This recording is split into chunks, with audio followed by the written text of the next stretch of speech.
공존 이 김슬기. 고모는 옆 테이블에 놓인 새 맥주를 집어다 본인 앞에다 놓고 자세를 고쳐 앉았다. 한쪽 무릎은 누이고 한쪽 무릎은 세웠다. 고모는 예전에도 그런 자세로 밥상에 앉아 60분짜리 TV 드라마를 보곤 했다. 일주일에 2번 방영하는 수목 드라마였는데 한 여자를 둘러싼 매력적인 남자 넷이 나오는 시시한 연애 드라마였다. 고모는 드라마 한 회에 소주 딱 반병을 마셨다. 수요일에 새 것을 까서 마시고 목요일에 완전히 비웠다. 고모는 그중 가장 말 없는 남자가 여자 주인공과 잘 되길 응원했다. 고모 뒤에 앉아 과자를 집어먹던 내가 말했다. 고모, 그 사람보다는 카페 사장인 남자가 낫지요. 고모가 눈을 흘겼다. 골라도 꼭 제 애비 같은 사람을 고르는구나. 나는 그 말에 퍽 기분이 상했다. 입을 오리처럼 내밀고 우적우적 과자만 씹어먹고 있는데 고모가 말했다. 내 애비도 20대 초반에 다방 일 도왔던 거 알고는 있냐? 아니요. 그러니까 카페 사장 좋다는 소리를 쉽게 하지. 다방이랑 카페랑 다르잖아요. 사람들이 모여 앉아서 커피 먹는 데가 뭐 그렇게 다르겠냐. 근데 고모 카페 가보기는 했어요. 안 가봐도 척하면 척이지. 똥인지 된장인지 찍어 먹어봐야 아니. 승환이 고등학교에 다닐 때였다. 웬일로 책상 앞에 앉아 참고서를 보고 있는 승환의 뒤통수에 대고 고모가 말했다. 쓸데없이 학교 다니느라 시간 낭비하지 말고 그만두고 일해서 돈 벌으라고. 고모 말이면 네 하고 군말 없이 잘 따르던 녀석이 그날은 고모를 노려보며 쏘아붙였다. 내가 조카 아니고 친자식이었어도 학교 그만두고 돈 벌어오라고 했을까요? 고모는 기가 막히다는 듯 코웃음을 치며 말했다. 너 저번 중간고사에서 뒤에서 2등 안 했냐? 성적표에 부모님 사인을 받아오라는 담임 선생의 말에 아무 생각 없이 고모의 사인을 받아 갔던 승환이었다. 그게 학교 다니는 거랑 무슨 상관인데요? 승환이 눈을 부릅뜨고 얘기했다. 내 애비도 너처럼 공부 못하는데 호사스럽게 학교는 다 나왔어. 고모가 오래된 TV장 서랍을 열어 귀이개를 꺼냈다.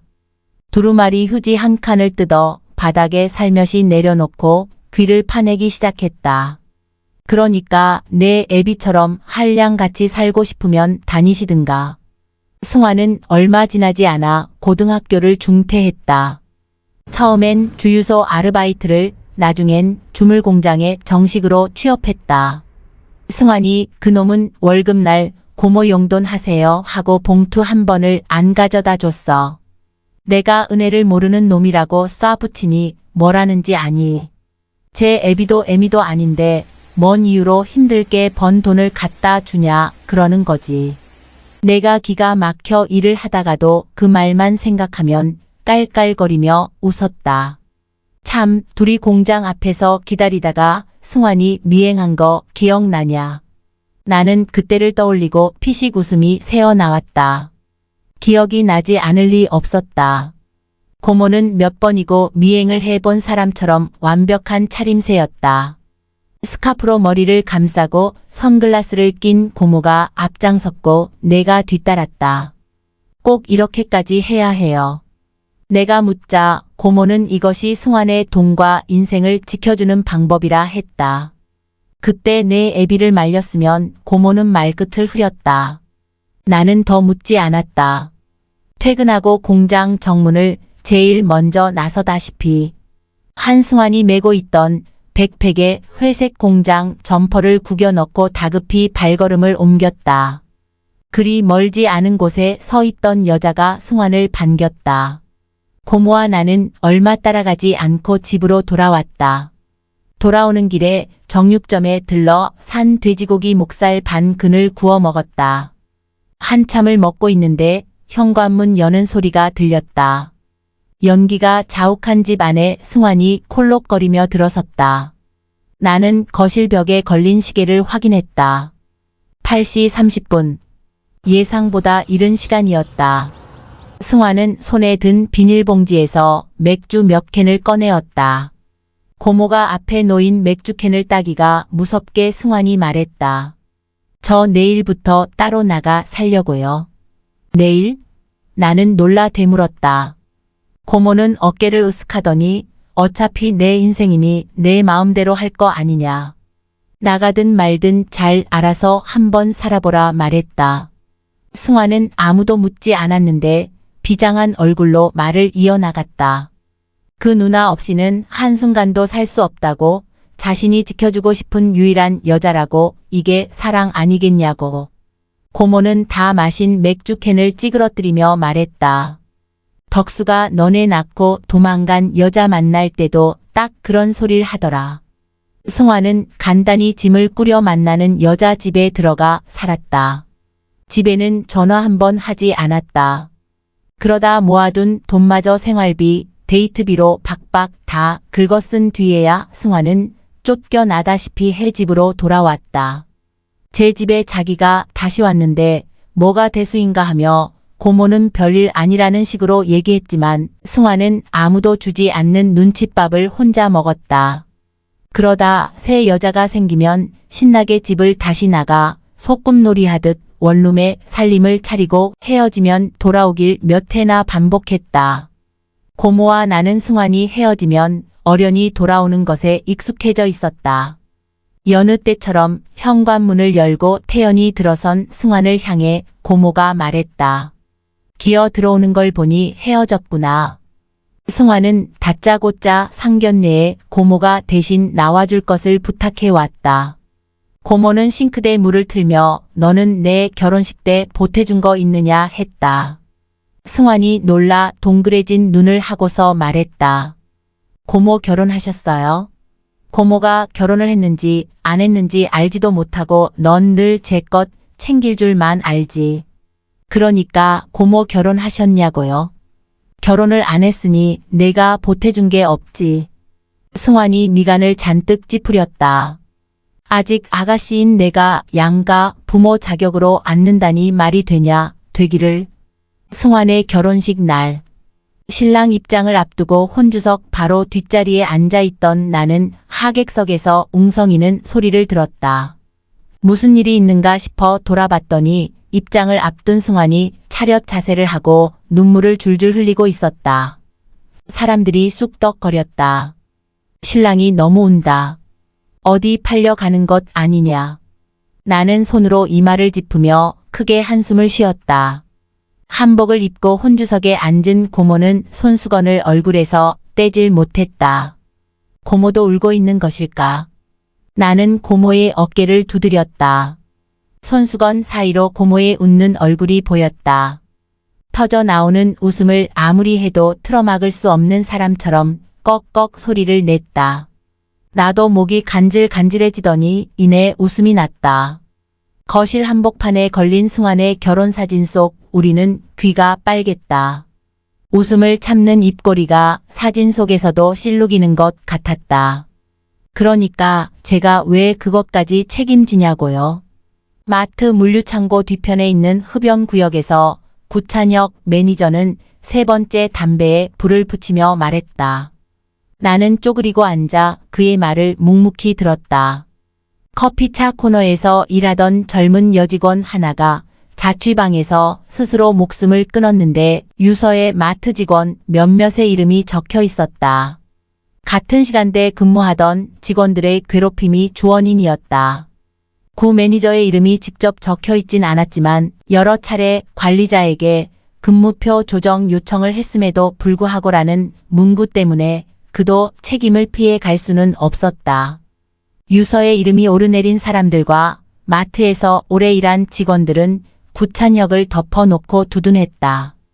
그들의 말만 듣는다면 고인은 본인밖에 모르는 우울증이 심각해 보여 정신과 치료를 받아야 할 것 같은 마트에서 일하는 주제에 화장이 진한 괴롭힘을 당해도 마땅한 스스로 목숨을 끊어도 아깝지 않은 사람이 되어버렸다.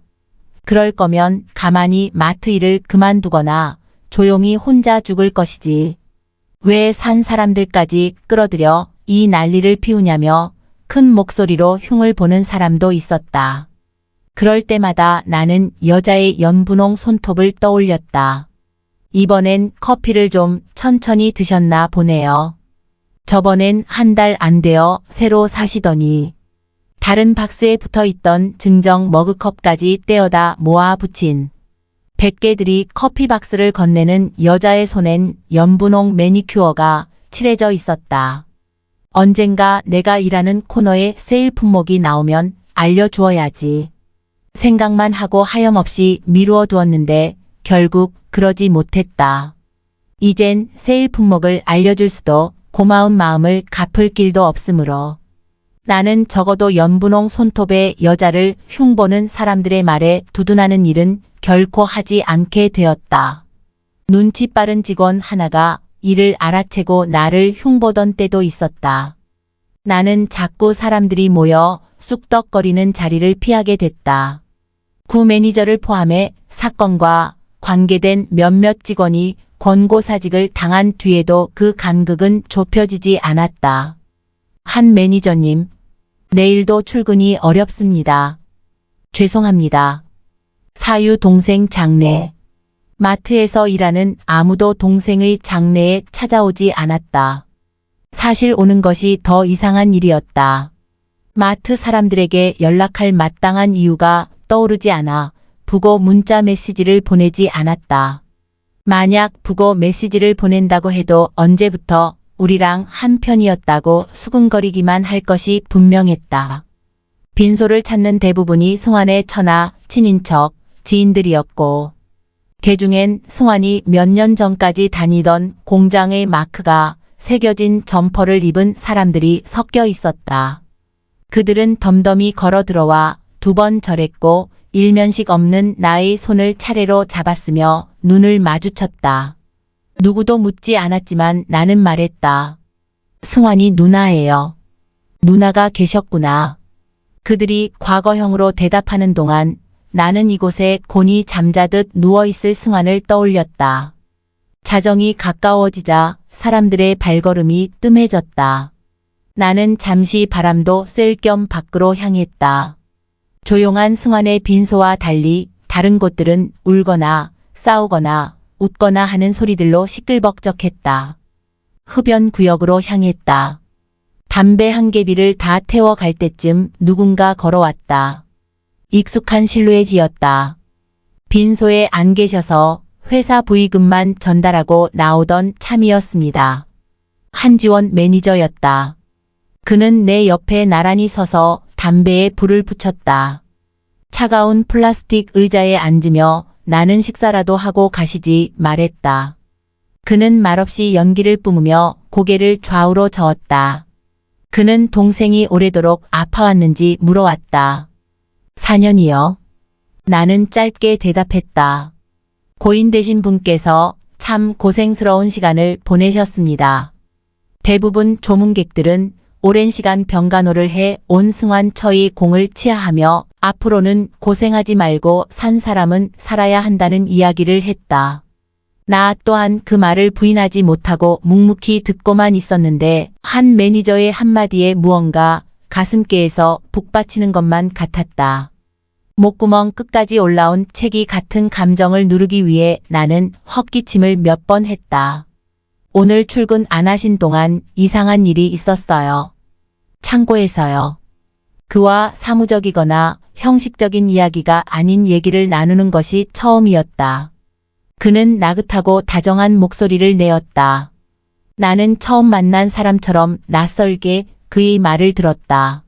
한 매니저가 창고에서 물품을 검수하고 있는데 부스럭거리는 소리가 들려왔다. 작은 동물이 삑삑거리며 우는 소리도 들었다.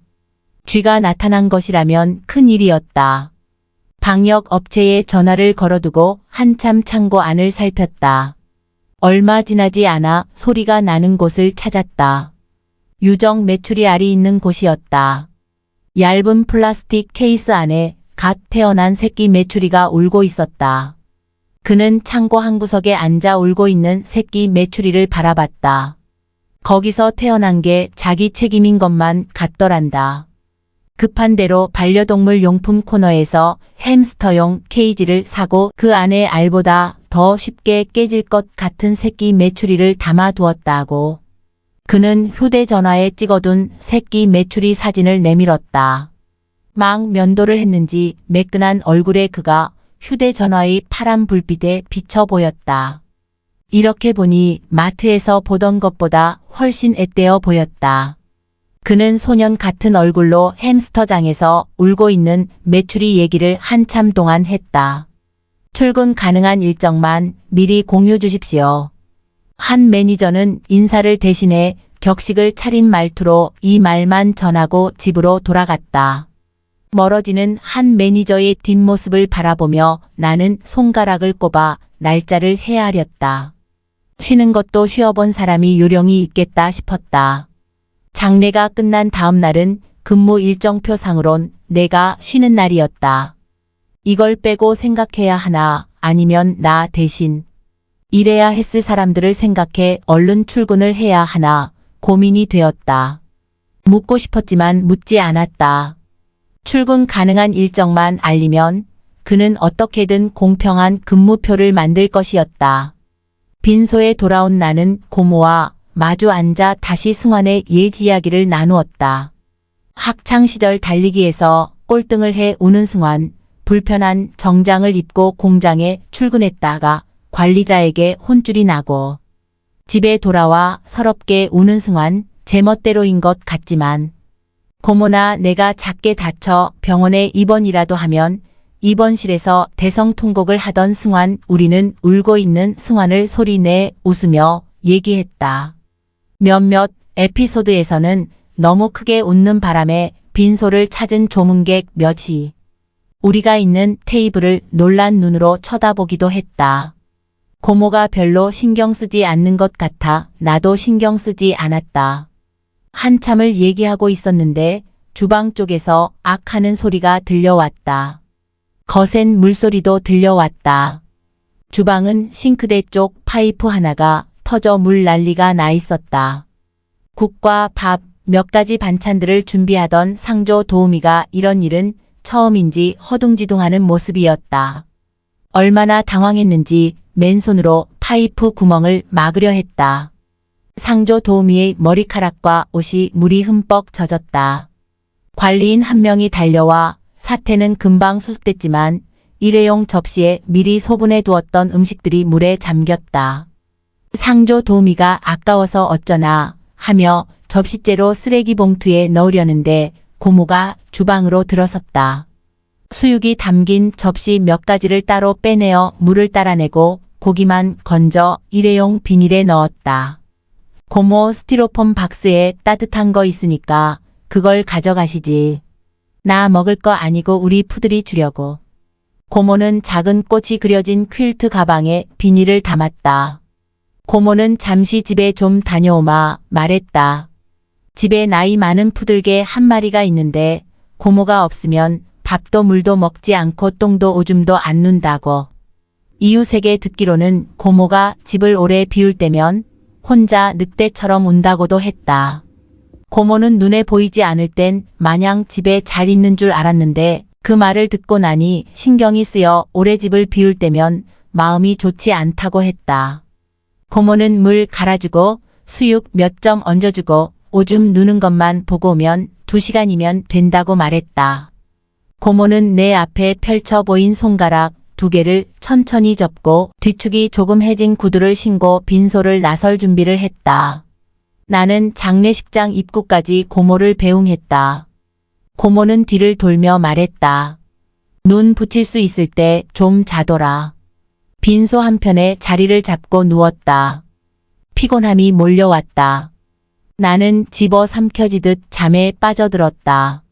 꿈을 꾸었다. 나는 어린 시절 살았던 파란 양철 대문 집에 누워 있었다. 옷가지들과 책가방과 참고서들이 옛 모습 그대로 널브러져 있다. 그 사이에 20대에 썼던 물건들도 드문드문 섞여 있었다. 나는 꿈에서도 꿈을 꾸고 있다는 것을 알았다. 알지만 많은 발걸음 소리가 가까워졌다가 사라지길 반복할 때마다 옛 마음이 되어 초조했다. 누군가 덕수야 하며 잊고 있던 아버지의 이름을 나에게 다시 일깨워줄 것만 같았다. 불쑥 20살 승환이 빈털터리가 되어 집으로 돌아와 울 것도 같았다. 꿈속에서의 나는 작은 몸뚱이를 가졌다. 현관문이 잘 보이는 쪽으로 몸을 가볍게 뒤집었다. 나는 현관 너머로 들려올 소리에 온 신경을 집중했다. 빈 공간을 울리는 무수한 발소리 사이에서 고모의 것을 기다린다. 요란한 소리를 내는 알루미늄 문이 열리고 하루의 고단한 냄새를 끌어안고 돌아올 고모. 나는 고모의 젊은 시절을 떠올렸다가 이내 나이가 지긋하게 든 고모를 떠올렸다. 푸들 밥도 주고 물도 갈아주고 오줌도 똥도 누는 것을 본 고모가 돌아오는 것 같았다가 곧 아닌 것이 되었다. 모두가 떠나는 그 집으로 고모는 어김없이 돌아왔다. 딱 손가락 2개만큼의 시간이 지나면 고모는 내가 있는 곳으로 반드시 올 것이었다. 우리가 아직 공존하고 있는 이곳에